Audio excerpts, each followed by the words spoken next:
All right, let's get right into it. If you are building a startup right now or even thinking about it, we've got to have a brutally honest conversation. What we're about to lay out is a blueprint for survival because, let's be real, the game has completely changed and the stakes for 2026 are higher than they've ever been. Now, look at this number. That's not a typo. 99%. That is the projected failure rate for startups. Think about that. 99 out of every 100 companies launched today will crash and burn. It's a terrifying stat for sure, but ignoring it, that's the very first mistake you can make. And that really brings us to the only question that actually matters. How do you end up in that tiny, successful sliver? I'll tell you right now, it's not about luck. It is all about strategy. The 1% who make it, they aren't just winging it. They are deliberately avoiding a series of deadly, predictable killers. And that's what we're going to break down right now. Okay, let's start with the undisputed heavyweight champion of startup failure. This is the single biggest reason companies die. It's been number one for years, and it's not going anywhere in 2026. The cause of death? Simple. Building something that nobody actually wants. And what's really striking here is just the sheer scale of this problem. I mean, look at that. Post-Mortems from places like CB Insights show that a massive 42% of startups fail for this one reason alone. They build a product in a vacuum, they launch it to the sound of crickets, and then they just run out of road. So you have to ask, why does this keep happening over and over again? Well, it's a classic psychological trap.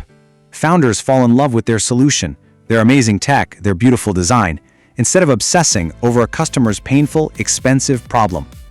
It's like building a vitamin when the market is screaming for a painkiller. People only pay for painkillers. So, how do you beat it? This is the playbook. First, validate. And I mean really validate. Do not write a single line of code until you've talked to at least 50, maybe even 100 potential customers. Second, build the most basic, stripped-down version that solves their burning problem. Not the sexy one, the one that works. And third, you have to test it relentlessly. Use the Sean Ellis test. It's simple. You ask your users, how would you feel if our product vanished tomorrow? If less than 40% say they'd be very disappointed, guess what? You don't have a must-have product yet. It's a harsh metric, but it's an absolutely necessary one. Okay, let's move on to the next killer, which is really the executioner. Even if you have a great idea that people want, mismanaging your money is a guaranteed ticket to failure. And in the tough funding environment we're in now, this one is more lethal than ever.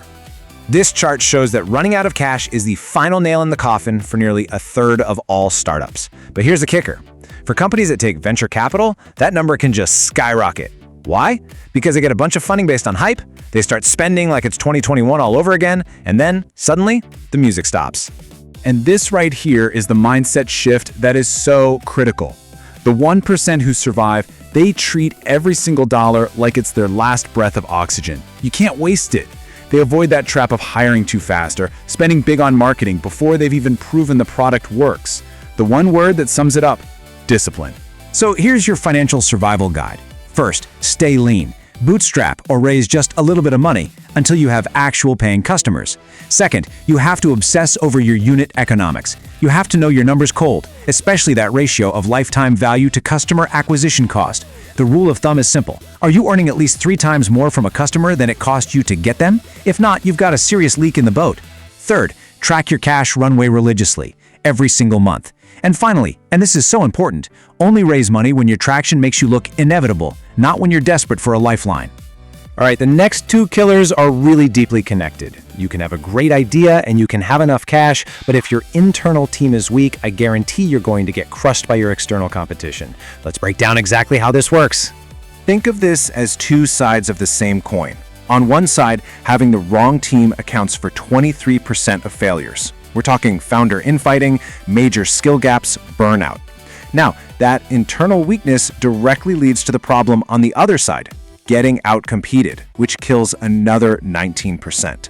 A fractured or incomplete team simply can't build a strong defense, and that leaves the door wide open for a faster competitor to come in and steal your entire market.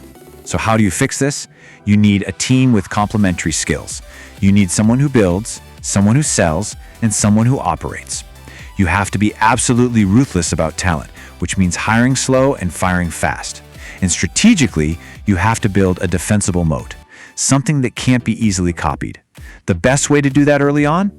Niche down so hard that the big giants can't even be bothered to fight you on your home turf. Okay, so we've covered the 3 biggest startup killers. Now, let's pull it all together into the complete survival blueprint. The 1%, you see, they aren't just masters of one of these areas. They're masters of all of them. So let's run through the other major killers in a quick fire round.